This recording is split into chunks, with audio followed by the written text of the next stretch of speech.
Very good evening to you and a happy new year. Happy 2026 to every listener.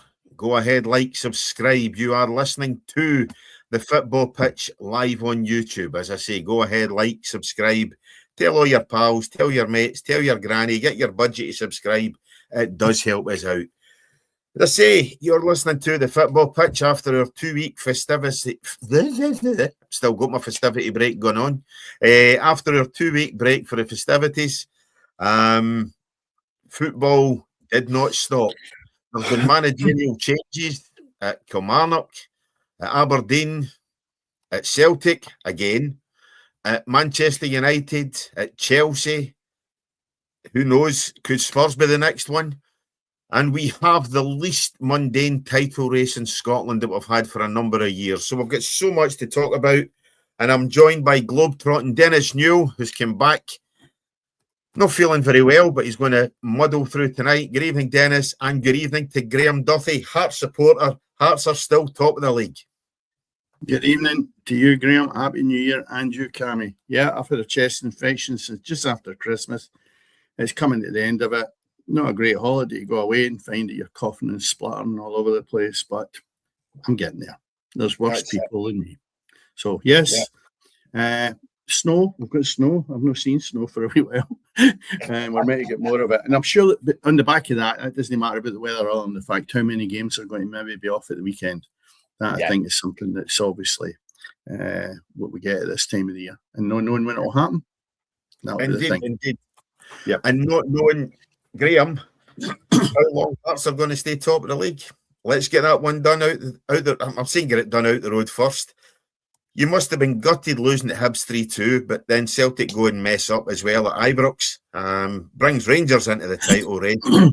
As I've said, we now have the least mundane or the most exciting title race we've had in Scotland for a number of years, a 3-horse race.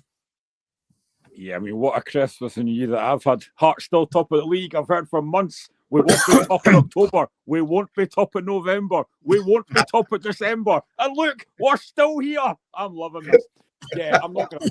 The Derby defeat was awful. We played until the last 20 minutes when we were 3-0 down. We could have got a draw in that. But we are still top, and I'm still buzzing with this. Because, to be honest, I expected us to fall away. So I am more than happy with it. Sense in the window as well. We've got Jordel Tenor, the right back. They brought in Islam Chesnikov. I am so buzzing for this because I've seen this guy play, and I think he's going to add real quality. And I'm probably now going to make myself look a right idiot if he doesn't play well. But I'm so happy. It's been a fantastic title race so far. Only 3 points clear now. Winnable game on Sunday against Dundee if the game's on, of course. But yeah, I'm loving life as a Hearts fan just now. It's been superb. Yeah. Dundee have been playing well, Graham. And who did you say that new signing you've got? Dennis Chesnikov, did you say? No, Islam Chesnikov. I'm buzzing for this. I'm buzzing for this. Yeah, indeed. Dennis, you go away to Dubai, you come back, and Hearts are still top. Graham's still buzzing. Yeah. And as I say, we have an exciting title race in Scotland. Without a doubt. And I keep repeating it. And I often wonder, is it the kiss of death? It can't be now because they're staying there that long. That I still think Hearts will win the league. I think the poor showings of both the Old Firm have been appalling, to say the least. But it needs somebody to go ahead and win this and actually show them up for what they are this season. And Hearts are, I think, very well equipped. They've stuttered in a few games. I've watched them. But having said that, you're never going to have a clean run.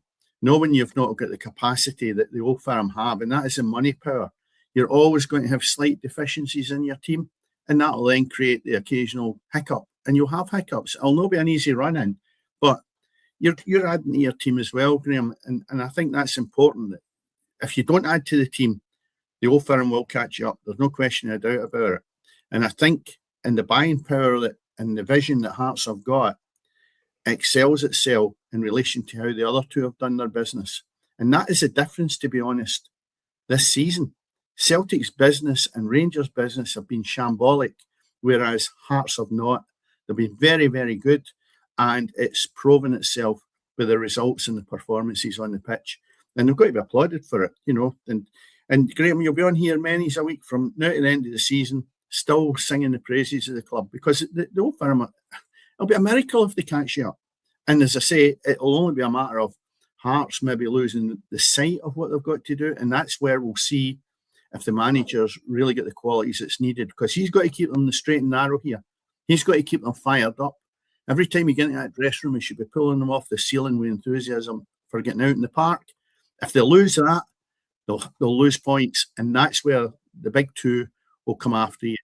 But I still think that Hearts' performances, I know you're saying there's only 3 points in it, but you've got a game in hand. Well, who's that game in hand to? We've got St Mirren next Wednesday at Tynecastle. Right, okay. So if you can catch that result and put it to bed, then you've got another 3 points. So you're 6 points ahead of the Old Firm, or certainly in front of Rangers. But, you can't ask, I don't think, at this moment in time, any more from the Hearts camp. Just a couple of signings in, and I think it'll keep you going for now to the end of the season. I genuinely think, and I said this on TikTok 2 weeks ago, I genuinely think the title could be won in this transfer window. Whoever does the best business, I think, has got a chance of winning this league. And so far, Hearts have added very well. We're looking to try and get another 2 players potentially in. We've got another winger hopefully coming in, maybe another defender, I don't know. But I genuinely think January is a massive, massive month. If we can come out of this with a decent window, then I think we've got a very good chance. I'm not going to say we're going to win it, because I've always said I don't think we will. But I think January is massive. I really think it's huge. Yeah, I think you're right. And there's Sandy, who obviously basically started the United supporter. His team obviously really started the Celtic downfall, I think, of the last Celtic downfall, shall we say, when they won 2-1 over Celtic in midweek that week, a few weeks ago, when Celtic scored first. But Noncy, with his typical managerial lack of awareness, I think is probably a nice way of putting it. Couldn't get a result against the United, a Celtic side who in the first half could have been 3 or 4 here. Just couldn't hold on to a lead, and that was his big problem. He definitely shouldn't have been a dog walker, that's for sure, because his Celtic side couldn't hold on to a lead. So there's Sandy basically reckoning that Celtic will get beat tomorrow, doing Hearts a turn, and as I said, doing Rangers a turn as well. So that's a big game there at Celtic Park tomorrow, and that's a game which I think will be on. I can't see that game not being on. The only problem could well be the United travelling. But I don't think the weather's half as bad as what it's been projected to be, guys. So I think there'll be a few more games on than what we think tomorrow. Yeah, there's certain areas that obviously the snow has come down, and you look at it up in the northeast, Aberdeen, places like that, it's been captured with it. But again, when you look at Premier League matches, you would expect that the conditions would really, really need to be bad. I know on Sunday, Aberdeen have got Rangers at home. So the only thing and I know, and I've seen in the weather, and it's looking as if Sunday morning early, we could be hit with snow in that neck of the woods, all the way going up. And that would be the problem maybe for supporters travelling, could be an element there that would stop that match. So although we can say, just now when I look at the window, there's probably about 3/4 of an inch of snow there. It's not going to stop a football match, but for the next 24 hours, I don't think it'll be too heavy, but overnight and Saturday for the Sunday matches that we're looking at, Dundee as well, it could be a casualty. You don't know. We never know in Scotland, because that's the thing. But I think the safety of the supporters is relevant. And the Aberdeen game could be a difficult one to maybe call. I mean, how well the local councils and everything else does in treating the roads, I think they have to be commended for that. Do they hell? I was in Aberdeen. You were in Dubai last week. I was in Aberdeen last week, and had I not left Aberdeen when I did, I'd probably still be there just now. We left in the morning at the second, and as I say, I think had we not left then, I'd probably still be stuck up there, because I've been getting weather reports quite continually for how bad the weather is up there, And I know it sounds like we're doing a meteorological office job here, but is that the weather is going to be the big deciding factor this week, I think. But as things stand, I don't think the Saturday fixtures are going to be half half as bad as what we think they are. I've not heard any reports about the Ross County Thistle game being off tonight. Obviously, maybe you guys can correct me on that or not. No, that is on. That is on. It is on. So, I mean, you're getting games in Dingwall. I'm quite sure. Again, obviously, the opposite coast for Aberdeen, but at the end of the day, if that game's on, I think a lot of games will be on tomorrow, and certainly Celtic the United should be a game that's on this week. Hugh Toners obviously says they're tribing in Lanark. I don't know if that's anything to do with the weather, Shug, or not, but obviously we know what Lanark's like. So, anyway. There's patches of it. There's patches of it. I don't know. I think, Graham, your neck of the woods will be fairly easy at this moment in time to drive around in, is it not? We had a whiteout earlier on today. It was chucking it down with snow, and it's white now where I am. All right, okay. So it's patchy. That's the thing. I don't think it's a blanket. We are getting the patchy, so we just need to wait and see. Yeah. As I said, they do take into account now a bit more of the supporters travelling, which I think is wise because it can be lethal. But anyway, we'll just wait and see how many of these games are on or off. Games in our top league tomorrow are obviously all 3 o'clock kickoffs. Celtic against Dundee United. Motherwell travelling through to Hibs. You get Livingston against Kilmarnock. St Mirren against Falkirk, which promises for me to be a really good game. I think that should be a good game through and through. Dropping down the tables, we've got Ayr United against Airdrie, Morton at home Fairland, Queen's Park against St Johnstone, and Wraith Rovers are at home. Drop into League One, Alloa Athletic against Montrose, Cove Rangers against Cally Thistle, Peterhead against Hamilton, Queen of the South against Kelty Hearts, and Steny against East Fife. And when we drop into League Two, there's only one game that's definitely off at the moment. That's the Annan Athletic against Elgin City. Now, I would imagine that's maybe something to do with Elgin travelling down. They've called that off early. I certainly hope so, because I've got friends actually coming up through the borders and that in Dumfries and Galloway just now, so I hope they get through okay. Then we've got Dumbarton against Clyde, East Kilbride against Spartans, Edinburgh City against Stirling Albion, and Forfar against Stranraer. And then, as you mentioned on Sunday, Dundee Hearts, Aberdeen Rangers. Now, the way things are up in Aberdeen, that could be a casualty, as you said, Dennis. Graham, at the end of the day, all you're concerning yourself with just now, you're not worrying about the weather, you're not worrying about anything else. All you're concerning yourself with is that Hearts keep winning and push on towards challenging for that title. And really, as I say, I think you're right. I think we know the business that Hearts are going to be doing in the transfer window. Pretty much a lot of it's done. You've got your business done early. You're a guy come in, I think, over the New Year period who you'd already previously signed. So you've already got your business done. Celtic don't look as if they're doing anything other than Dennis trying to bring in Kyogo, and Rangers are talking big, but there's no sign of any activity yet at Ibrox. And we're 9 days into the new year. We're 9 days into the transfer window. Hearts, to me, look to be the only side with any intent to do anything, Graham. Yeah, and I think as well, we're also building for next season, because we're going to get Josh McPake from St Johnstone in the summer. We've already tied up Stuart Finlay for next season. We've got Craig Halkett on a new deal. We're doing a lot of good business. And I do think that we don't need to do a lot. Like, we've got a lot of really good players already. We don't need to do a lot in this window. There's maybe just a couple of little bits of quality we can add, i.e. Islam Chesnikov, who I've actually seen, and I think he's going to be quality. But yeah, I mean, all we can do is win. That's all we can do. We can't focus on anything else other than keep going. We've got 18 games to go. And I think, I've said it previously, I think most Hearts fans have kind of said we won't win the league. But there does probably come a certain point, whether it gets to I don't know, end of March, start of April, if we're still in a position where we actually have to think, do you know what, actually Hearts could really do this? But all we can do is keep winning. The Livingston game last week, I thought we were really, really good first half. Could have had that game wrapped up by half time by 3 or 4.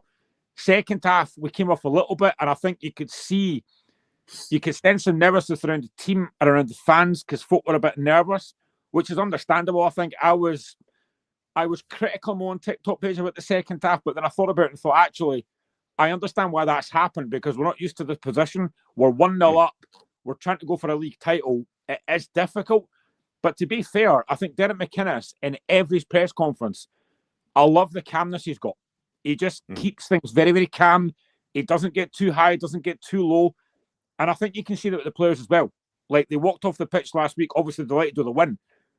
we now got a difficult game. Dundee have won the last 3 games are on a decent run, but Hearts just now, we've got a very good side. We're the top scorers in the league. We're looking very good going forward. We're getting goals in defence. I just think going to Dundee, if we can win that game, it'd be huge, especially with the fact we've got 3 home games after that. St Mirren on Wednesday. We've then got Falkirk in the Cup and then Celtic at Tynecastle. Big games coming up. But you know what? I actually think Lawrence Shanklin said this 2 weeks ago. The pressure was last season when we were relegation trouble. This is a very different type of pressure. We're not used to it. But I just think, I said it weeks ago, this is something that you've got to enjoy as a Hearts fan. Because last season, going back to last season, we were awful last season. We were looking at relegation. I never thought that was going to happen. But now we're looking at potentially challenge for a title. And it's a different type of pressure, and I'm loving it. And if we can keep on winning, it doesn't matter what Rangers and Celtic do. But the one thing I would say, the one thing that it concerns me a little bit, but the fact is that the last couple of days it's been rumoured that Rangers are going to spend about £7 million on 2 players. Hearts can't do that. Hearts can't do that. But our recruitment has been absolutely fantastic. And I say it all the time, recruitment is massive. You ain't going to get every signing right. That's not going to happen. But our recruitment has been superb. You look at Celtic. They've tried to get Kyogo back. Now, by all accounts, that's not going to happen. Where do they go now? We are just doing things properly. We're doing things right. And hopefully that continues. We can't worry about the old firm. Yes, they will get better, but all we can do is keep on winning. If we keep winning games, we can't be caught. No. It's going to take Rangers more than 2 players to correct all the deficiencies at Ibrox. You know, I think the one thing Rangers have got is they've got a manager who has a style of play, who knows what he wants to do, who can make changes if necessary. He showed that against Celtic last week. You know, he can change things if things aren't working. And I think Rangers at last seem to have got the managerial appointment right. But it's going to take a lot longer, I think, to get the squad right. So you've got a good shout against Rangers. When it comes to Celtic, their secret weapon, if you like, or what could turn it for them is obviously Martin O'Neill. You know, Nonsi was a great appointment for Hearts and Rangers. You know, but that's the one thing is Martin O'Neill's been over the course. A lot of that Celtic squad, Celtic players have been over the course. You know, so they've won league titles, they've won trophies, which is something that Hearts nor Rangers have really done. You know, but let's think back a few years. Leicester City were exactly the same. They hadn't won titles. They hadn't won anything at all. And then obviously Ranieri lifted the league for them when they caught lightning in a bottle because they got the rest of the teams around them, the Spurs and Cities, they fell in their arse. And to my mind, Hearts can be this season's Leicester City, you know, in terms of no expectations at the start of the season. Even now, the majority of fans would love to see Hearts, the majority of non-Old Firm fans would love to see Hearts go on and lift the title. But the expectation is that Rangers or Celtic will come good and lift the title over. But to my mind, there's nothing there to stop Hearts pushing on because I don't think either of the other two have got the depth of squad that you seem to have at Tynecastle, Graham. Yeah, I mean, there is a confidence through this team. Like, we've got a lot of players that were there last season that weren't great. But Derek McInnes is trying to change the mindset. I speak about mindset a lot, but he's changed the mentality. Like, players that last season I thought were miles off it in terms of work rate, I don't see that now. Every player works their socks off.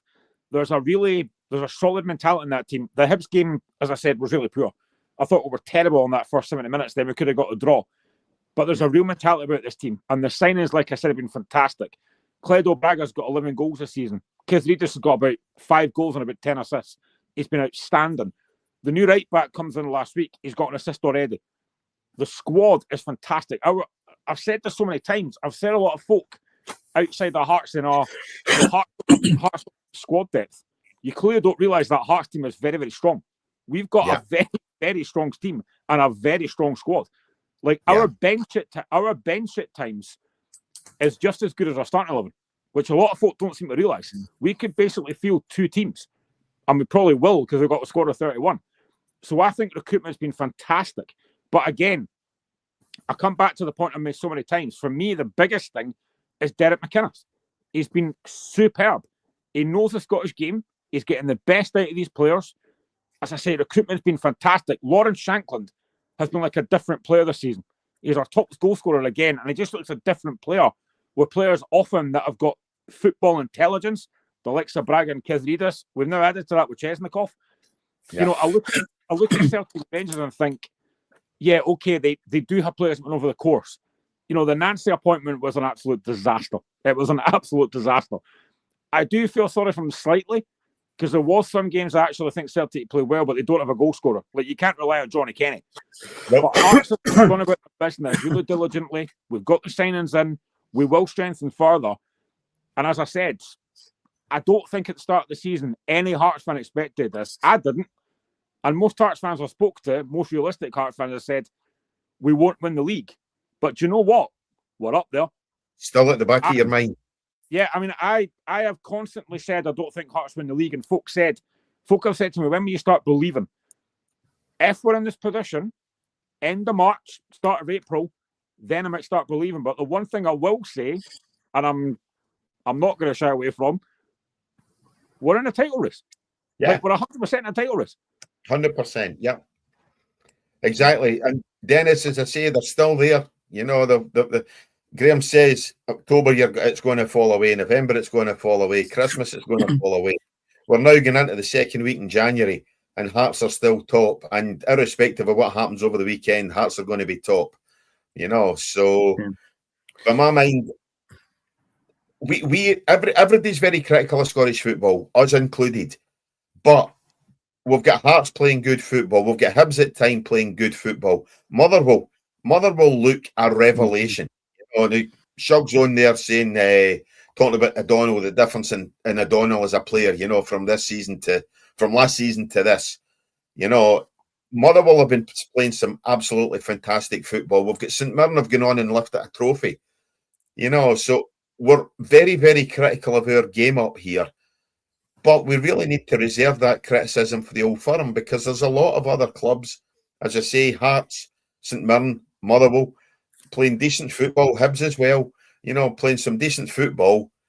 Okay, we've had managerial changes at Rugby Park, we've had managerial changes at Pittodrie, but the Scottish game is not necessarily in the shit streets that we've been saying for a long time, because there is a lot of sides playing some good football.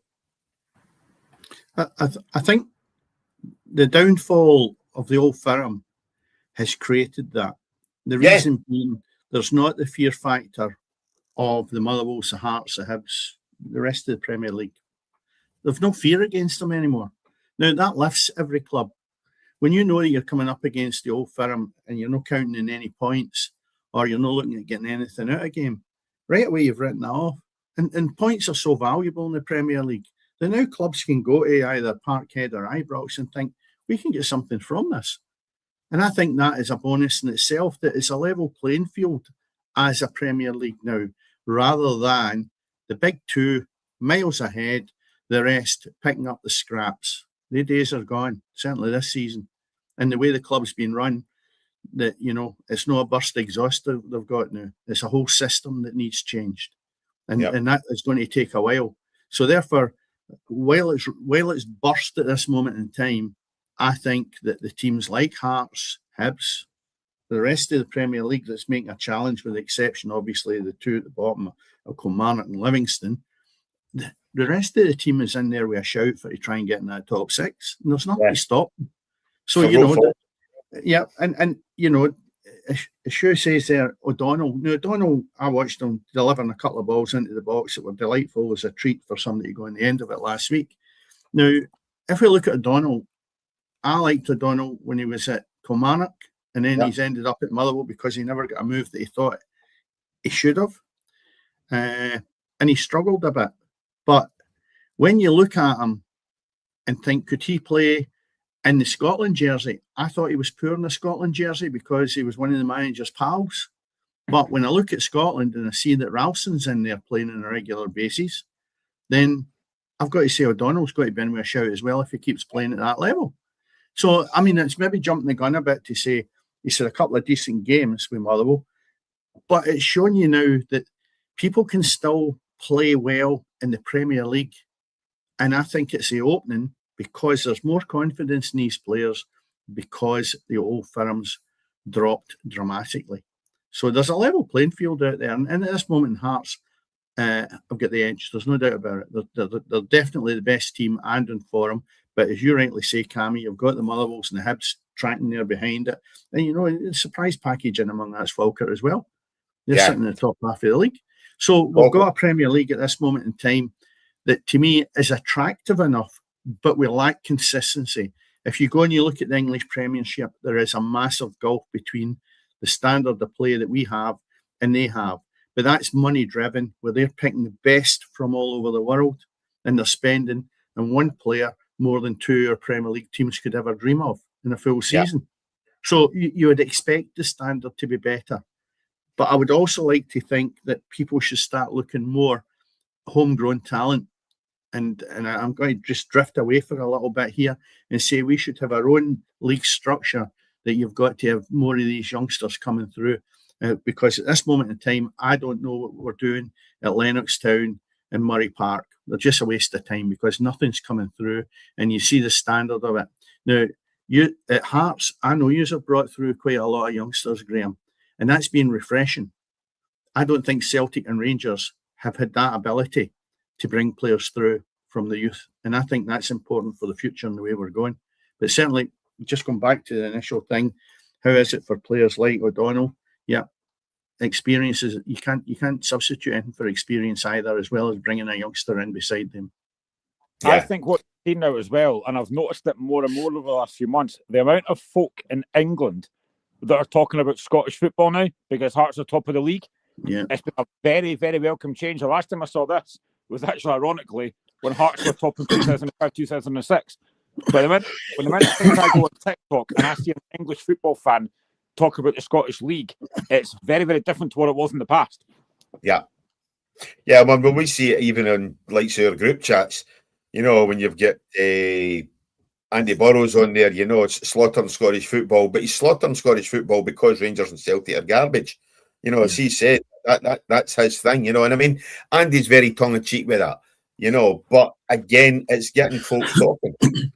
Even the fact that it's getting mentioned in our group chat, you know, about what's happening up here is a good thing, you know. And as you say, it's been noticed even further afield, you know, and that again is good for the game, you know. So we've always said Scottish football maybe not necessarily thrive, but it could certainly survive in either of the old firm, you know. And I think a lot of times it would be better for it because it would take a lot of the bile and the poison out of the game, you know, without Rangers and Celtic. Well, I'll tell you something. I would rather watch a Scottish football game than watch that dross that was served up in the Premiership last night between Arsenal and Liverpool. Yeah, there is some bad games. There is some bad games, yeah. But then again, the night before, you'd sit there and throw with Newcastle Leeds. Mm-hmm. You know, you can pick and choose there. There's definitely more quality in the Premier League because, one, there's more money, there's more clubs as well. So, you know, you look at it, you say to yourself, if you pick and choose what game, you will have the occasional match like you were talking about last night where you think, well, that's going to be a good match and it's just rubbish. So you will be presented with that. The same as up here. But if you ask me, what would I rather watch? Would it be Arsenal and Liverpool or would I watch Kilmarnock and Livingston? It's a no-brainer. Absolute no-brainer.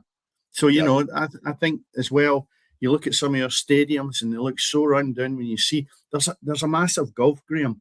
And we have to just accept the zone we're in now is so far adrift from the English Premiership because of the investment and the money that's been ploughed into it. We'll never bridge that gap. What we have to do is make the product that we've got more attractive with homegrown players and look at what you're bringing in from the directors of football or whatever you want to call them.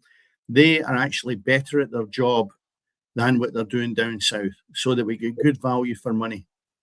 What we need to do is market our game much, much better. Yes. And listen, as both of you know, my hours don't allow me to sit up late and watch games. So I tend, as you both know, to watch a lot of the highlight packages on YouTube in the morning while I'm getting ready for work or while I'm in the gym or whatever, so I'm on YouTube watching it then. Our game highlights are sat there, they look as if there's somebody who's just basically sat there and thought, right, okay, let's pull a few highlights here, and that's it. There's no commentary, there's no build-up, there's absolutely nothing. You look at the games that are marketed again, like Sky for the English Premier League, even for the English Championship and things like that, where they've taken the commentary from Sky or the commentary forever. So they're getting marketed and sold even better on these short 2-minute, 3-minute highlights. Cammy, women's football has a better profile in England than our Premiership does. Yeah. The Premiership in England of the women's game is better, has better promotion than we have up here in the men's game. You just need to see it. I mean, they've even got the pre-match and everything else that goes on. We don't have that. If it is, it's a bit limited and it's selected. I mean, sometimes you've really got to scour what actual games are available for us to watch up here in the Scottish games.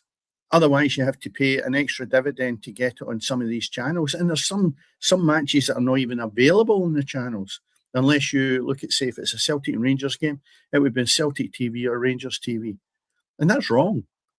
But as you say, it's not packaged properly. And I don't think that, without ranting on too much about it, that the people we've got running our game help it. I mean, sure, he's put on there, the marketing should be put in the hands of Eddie Hearn. That's not a bad shout, to be honest, because these are real businessmen. But with the SFA or the Scottish League or people like that want in, absolutely no chance. No. I've got to be in my bonnet about something that Sky do, but I won't go into that. But the one thing that frustrates me most is the fact that I keep people say, Hearts are on the top because Celtic Rangers have been poor. I couldn't care less. We've had 40 years of Celtic Rangers dominating the league. The minute somebody else actually does well, it's they're only good because Celtic Rangers are terrible. I couldn't give a monkey's how bad they're doing. As long as Hearts are top and doing well, I couldn't care less. But Hearts are playing. It's no matter of Hearts being lucky, Graham. Hearts are playing better than the old firm by a mile. By a mile. I often look at it now, and a year ago you'd never have said that. How many of the Celtic and Rangers team we get in the Hearts team? Very few. And you'd never have dreamt of saying that a year ago. Never mind now. So Celtic and Rangers have not just fell into the gutter. They've gone beyond that at this moment in time. And it's riddled for the top of the club right down onto the playing side. Now, there's good people at these clubs, don't get me wrong. But their management, if they were in business anywhere else out in the world, they'd both be liquidated. There's no question of doubt about it. Yeah. Whereas Hearts have got their business in order. They're playing good football and they deserve to be where they are. And that's what people have got to remember. Hearts are not there by default. Hearts are there because they merited it. And they'll win the league in my head because they deserve it. And the people that are running behind them, whether it's the old firm or not, I know, as you rightly say, it doesn't give it one iota. It's who's playing best and who can grind out the results between now and the end of the season deserves to win the league. And I think Hearts have got that. The turnaround at Hearts, irrespective of what's happening anywhere else, the turnaround at Hearts has been nothing short of commendable. From where you were many times, Graham, and many times tonight, the turnaround at Hearts from where you were last season fighting relegation to sitting top of the Premier League with one managerial change and obviously Tony Bloom getting a wee bit more involved in terms of the Jamestown analytics and things like that.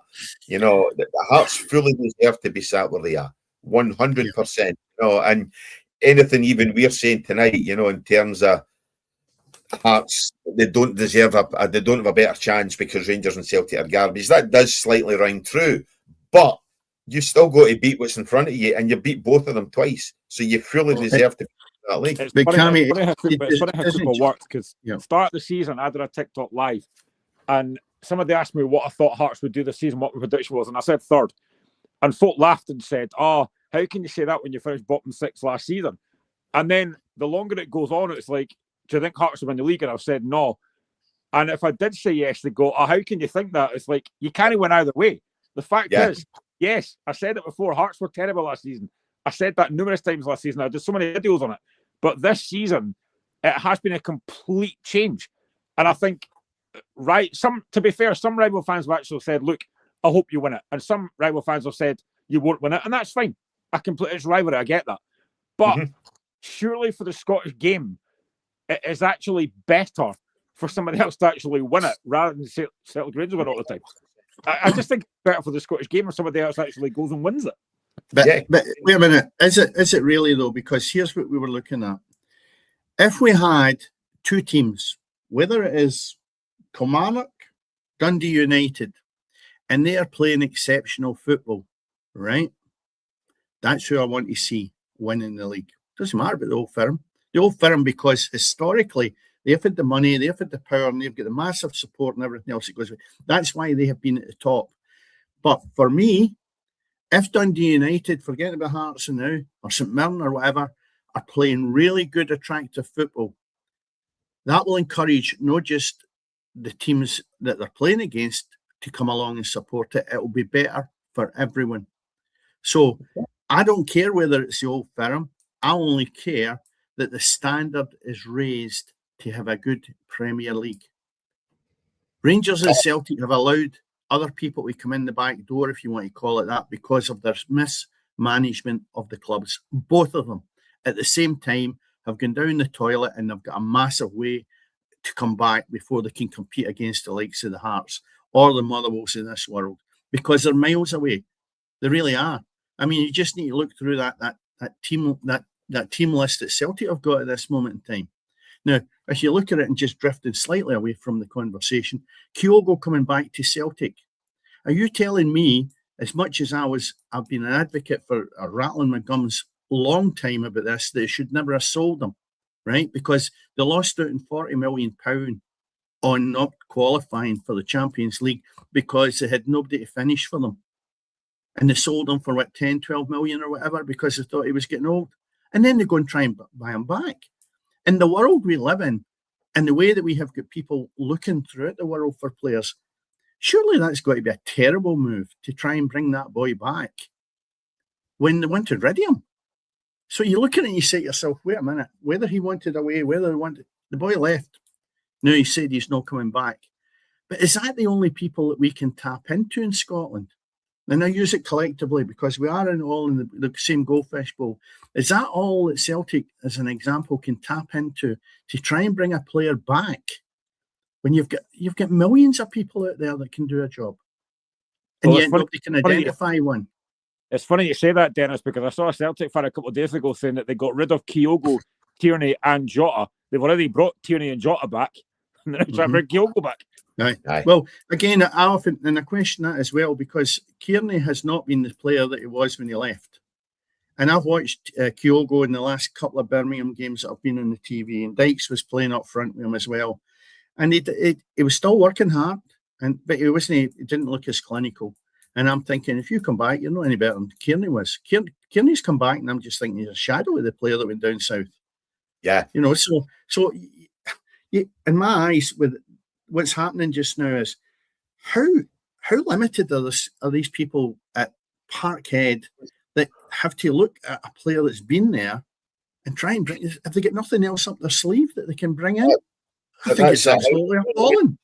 How limited your scouting and how limited is your ability to produce any talent at all, through down or through whatever else, But before we get too critical of Scottish, we'll put an end to what we're looking at in the game, and we'll cast our eyes down south. I say there's a few managerial changes down there, but the results, for anybody who hasn't caught the results this year, obviously, if you've been busy, if you've been in Dubai or snowed in Aberdeen or wherever else. So on Tuesday night, Rangers beat Aberdeen 2-0 to basically move second.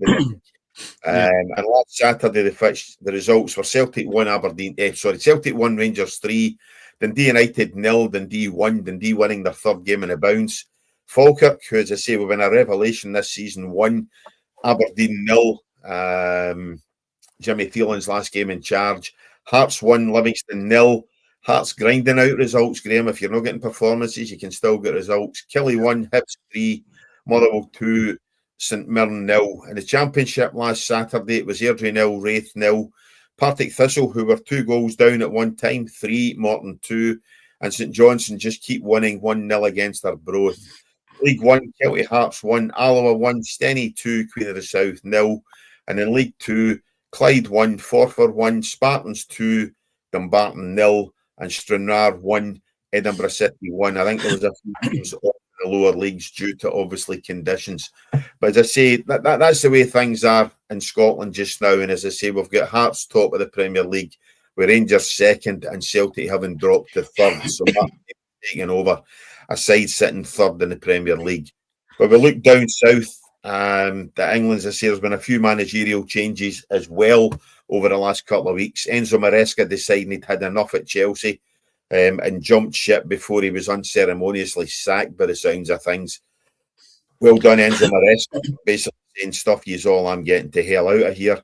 And Man United, they get in just before Ruben Amorim did the self-same thing. And Manchester United sitting sixth on the table is binned by Manchester United. So a couple of changes here at the top of clubs down south. The Chelsea one, I commend Enzo Maresca for getting out. You know, I really do. There was murmurings apparently in the press and things like that, that things, the board, etc., weren't happy. I don't know what Chelsea want. He won them 2 trophies last season, didn't he? The FA, one of the cups. Did they win a cup last? I know they won obviously that European trophy, but he certainly got them there anyway. And I don't think Chelsea have looked at this season. They've been in and out in games, but they've got the same problem I think a lot of clubs have got, in as much as they can't score goals.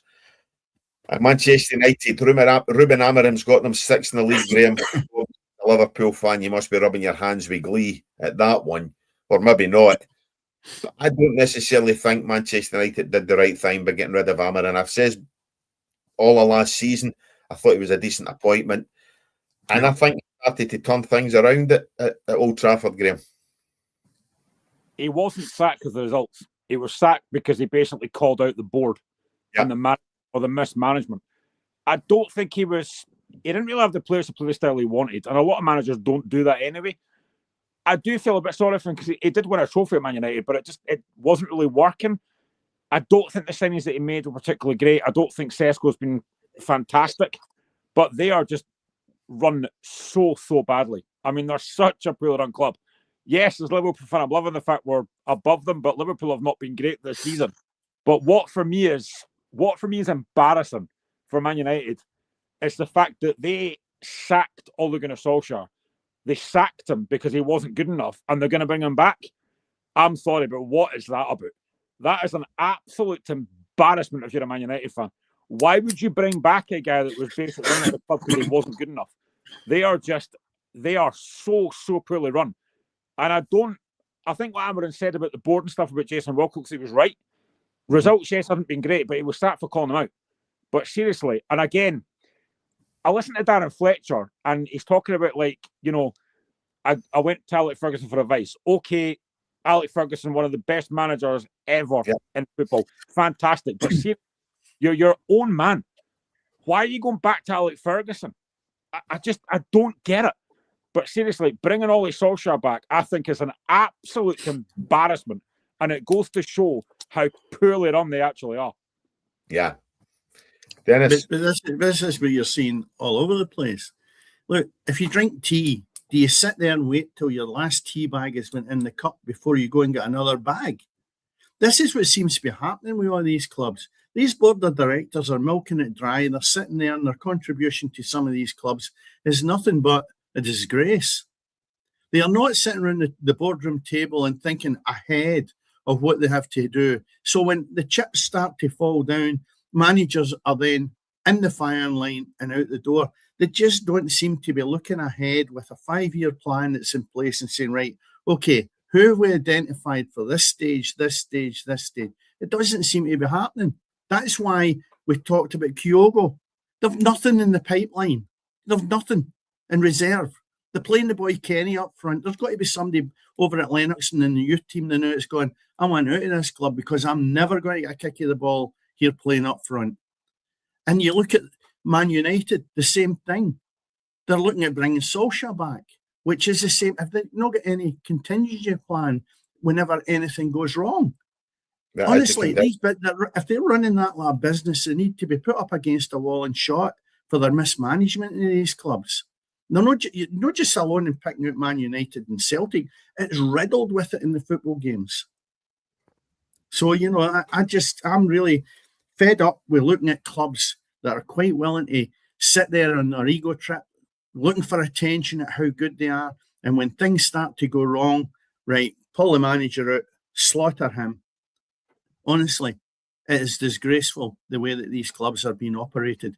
I wonder how many of these directors, and we'll just use Celtic as an example, are working their socks off from Monday to Sunday or whatever day you want to look at it, 7 days a week, as it should be, to help the supporters get a good quality team on the pitch by making sure they've got the right manager and the right players. I don't think they are. I think it's sitting there with the rugs on a Saturday afternoon or Sunday and just enjoying the game without really having any input. Otherwise, we wouldn't see the state of affairs that Man United's got as an example, or the teams we're just talking about in Scotland. So, I just think it's shocking. I really do. And they seem to be getting away with it because they're faceless. You don't see them. They're not on the front line. The directors of football appointments in some of these clubs are nothing short of amazing in relation to what other walk of life would they get a job in. They just seem to come in there and recommend players that are costing multi-millions of pounds and getting away with it. You look at what was bought in at Ibrox, and they two just walk out the door. Honestly, they should be taking you to court for misspending money, and that doesn't seem to happen. But the clubs are at fault for making these appointments, and that's where I question all of these board of directors. What are they really at these clubs for? Are they there to add of some value to the club, or are they there for an ego trip? Graham?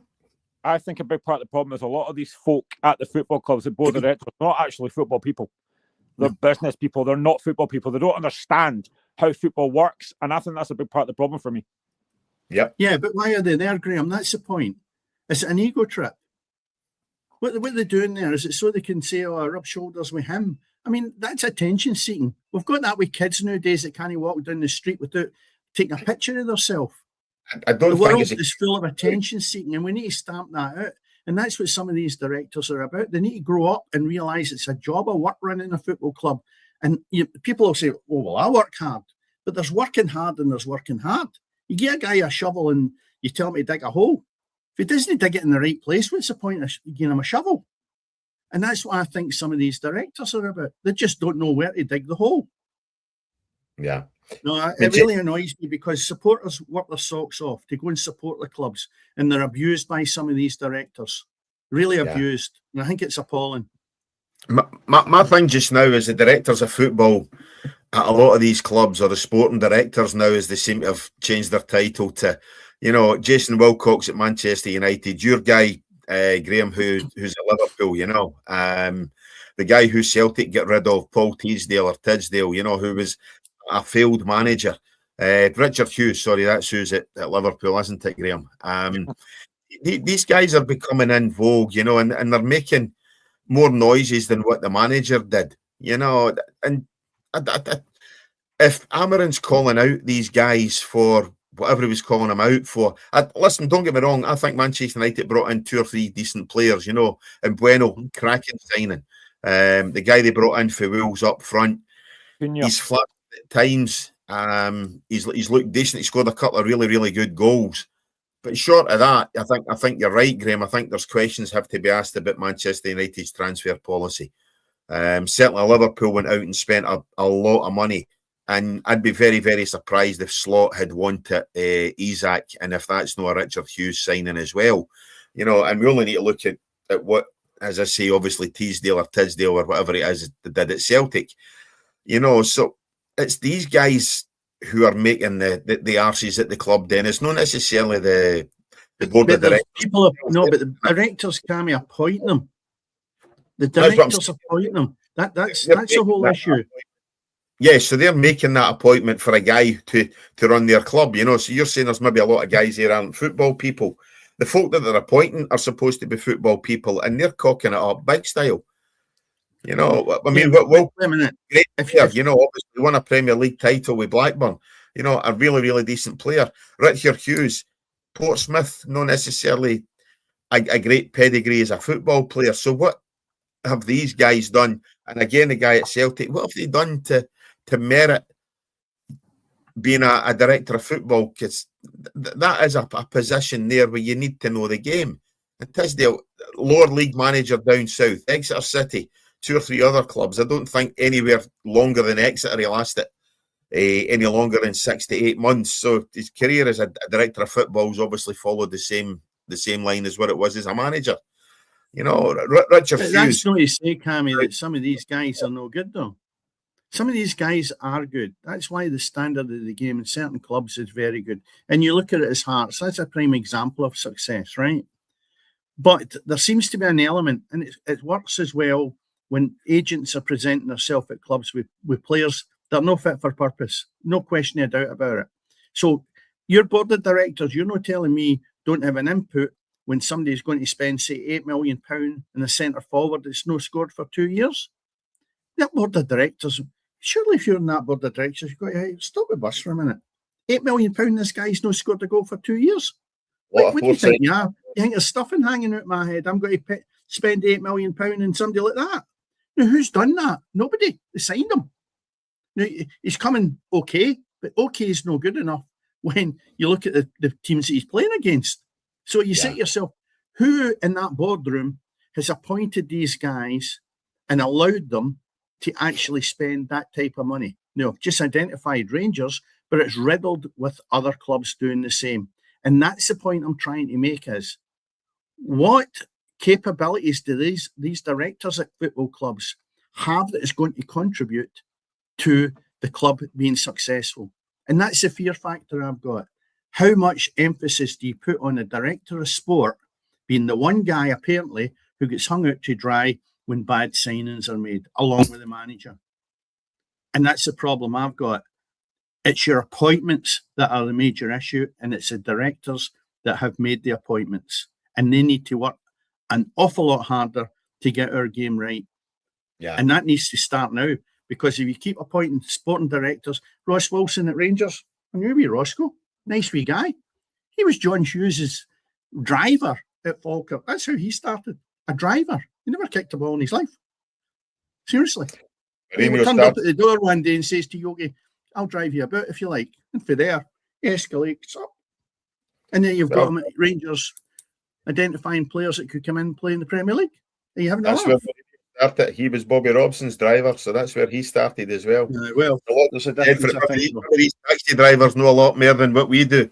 You know what I mean? So there we are. Anyway, no, that's just my rant when the club's been run. Aye. So Solskjaer's interim manager potentially, Graham, for Manchester United. Do you not think they could maybe move for Maresca? Well, I think he plays the kind of football Man United won, and I think it probably would make more sense. I mean, he's a better manager than Ole Gunnar Solskjaer. I mean, listen, I don't think Solskjaer's a bad guy. He's a decent guy, obviously a legend at Man United, but they paid 10 million. They paid 10 million to get him off in the first place, and then they're bringing him back when he failed. I just think it doesn't make any sense to me. Fair enough, bring Darren Fletcher in for the next couple of games, but I just think to bring back a guy that failed in the first place makes no sense. And I do think I heard somebody say, oh, maybe Amarin going and Maresca getting sacked. Maybe there is something to that. That's what I was thinking. That was my thoughts. Yeah, I think he's a decent manager, and he would want he'll play the way that Man United want to play. But again, this thing that really annoys me as well is this thing about, like, I've seen a couple of folk mention this now about the Man United DNA. It's nonsense. It's absolute nonsense. What is the Man United DNA? I said this previously to somebody else. All fans want is a winning team. There is no such thing as a Man United DNA. It's absolute nonsense to me. Mm-hmm. Play the Celtic way or whatever else. Yeah, totally get that. To me, all you want to do is play winning football. You know, that's irrespective of, you know, okay, you want to be entertained on a Saturday afternoon or a Sunday afternoon, but ultimately you want your side to win.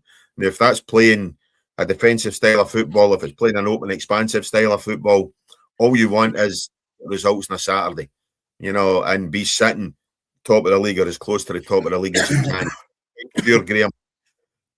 If you were getting entertained last, I know you weren't, but if last year you were getting entertained as a Hearts fan, but you were losing every game 4-3, I'm quite sure you'd rather be winning every game this season 1-0. You know, at the end of the day, Honestly, if you heard me last, I wasn't happy about the second half. But you know what? Like I said, when I thought about it, I thought actually we won, so it doesn't really matter. That's it, exactly. You know, that's it precisely. Right, just one final point before we go. Question for yourself, Graham, again for Shug Toner, and thanks very much to Shug and a few of the other guys who have put questions in the chat. We've got 3 or 4 bots there, so I'm not going to post their comments up because we're a family podcast and we could end up getting taken off the air. And a few of them I'm too naive to understand what the freaking hell they mean. So we'll just stick with that one. I thought weeks ago Kilmarnock, and I probably still think it's a possibility. I do think Xander Clark to move because he's not going to get a game, and I do like Xander Clark. He's a very good goalkeeper, but I think it does make sense he does leave, and I kind of do have a feeling for Kilmarnock. Yeah, indeed. Dennis, your thoughts? Xander Clark leave Tynecastle and moving on, you know, and as Graham says, it's a shame he's a really good keeper, but they've got a couple of keepers there at Hearts as well already. So he's almost again. Yeah, I know it's surplus to requirements in a lot of ways, and goalkeepers have got to have games. But see, if you have a vision as a goalkeeper and you can be a bit patient, your time normally comes, and he's a good goalkeeper. I would hate for him to leave Hearts when there's potentially the opportunities that something might happen to your goalkeepers. You've just got to hang in there, I think. If he wants to move, fine. That's everybody's prerogative, right? But I think with Hearts sitting there looking at potentially winning the league, if they were sitting, say, where maybe some were, then you'd say, no question of doubt. But when you're potentially looking there at, say, maybe Gordon picks up a knock, something else happens and you're in before you, because that happens. Friday night, Saturday, goalkeeper can be changed. So I look at it and I go, wait a minute, bite the bullet. I'll get a move in the summer, but I might be sitting here with potentially a club that's going to win the Premier League. That's how I'd be viewing it, rather than saying I want a game every Saturday with a team that could maybe get relegated. Yeah. Can I just say one more thing as well? I didn't say this before, but I honestly think, and I might be wrong about this, but I think Neil McCann at Kilmarnock is a massive, massive risk. He's a very good player, fantastic pundit, but his reckon at managerial has not been great. I think it is a huge, huge risk. Mm-hmm. I would agree with you. He didn't succeed at Dundee. In fact, it didn't last any length of time. And you're right, in the background to him is good, but sometimes don't get your ambitions mixed up with your ability. And that's how I would feel with him. He'll have a go at it, but I don't think he's the right fit for Kilmarnock. I honestly don't. I know too. But at the same time, that's Kilmarnock's issue. Yeah. I know a couple of fans who thought he was a wee bit unlucky that they actually played some decent football under him, but didn't get results, and they were a wee bit unfortunate, you know. But I would agree. I think it is a bit of a risk to go from an experienced manager who, let's be fair, things weren't running for Kettlewell at all. Christ, start of the season, sitting there going, oh, he's done well, he's got Kilmarnock top 6. Now they're sitting in the bottom 2 or 3. And just results have gone really, really badly. So I think that the change there was inevitable. I think that's Kettlewell done, certainly in the Premier League. If he's going to do something again, I think he's going to have to rebuild his career, you know, whether that's going to be at Ross County, whether it's going to be somewhere else. County would be the obvious answer, but you wait and see what happens with that one. Well, guys, that's the first podcast of 2026 done. Under an hour, no bad for us. Well done. As I say, if you're listening to tonight, you've liked what you've heard, go ahead, like, subscribe, tell your pals, get the budgie, get the granny, get your cat and whatever else, get as many subscriptions as possible. It does help us out. It really helps us out in terms of algorithm and things like that as well. Well done, Ross County. Thanks for that, Jamie. Cheers, Jamie. Well, that's where Kettlewell is. Kettlewell's doing well so far. If he's going to get things around, up at Ross County, turning things around. So that's it. County up and 2-0 up within the first 10 minutes. But then again, were the same last week at Firhill, and Thistle came back and won 3-2. So yeah, Ross County 2-0 up on Thistle, but that might not stay as it is. Anyway, guys, Thanks very much. As we say, Happy New Year. It's been a cracking podcast tonight. So much to talk about. Go ahead, as we say, like, subscribe, because as always, everything is happening on the pitch.